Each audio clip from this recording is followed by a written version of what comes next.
నేను మెచ్చి నన్నే మెచ్చేటోడా ఇట్టే వస్తారా నీ వెంట నీ బుల్లెట్ బండకి వచ్చే తప్ప గుడుగుడుగుడుగుడుగుడుగని అందాల దునియానే చూపి తప్ప చిక్కు చిక్కు చిక్కు చిక్కు బుక్కని బుల్లెట్ బండకి వచ్చే తప్ప గుడుగుడుగుడుగుడుగని అందాల దునియానే చూపి తప్ప చిక్కు చిక్కు చిక్కు చిక్కు బుక్కని ఫిక్స్ చేసి అన్ని పార్ట్స్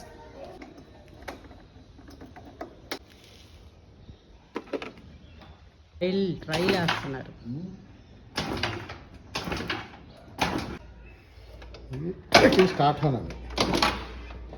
2 days తర్వాత ఇంకా కంక్లూషన్ ఏంటంటే అది హాస్పిటల్కి వెళ్ళాల్సి వచ్చింది. హాస్పిటల్ అంటే అదేనండి మెకానిక్ దగ్గర తీసుకెళ్లాల్సి వచ్చింది. అది దాని పని. ఇంకా లైక్ షేర్ సబ్స్క్రైబ్ చేసుకోండి. వ్యూస్ చూస్తున్నారు కానీ సబ్స్క్రైబ్ చేయట్లేదండి. ప్లీజ్ అండి సబ్స్క్రైబ్. బాయ్.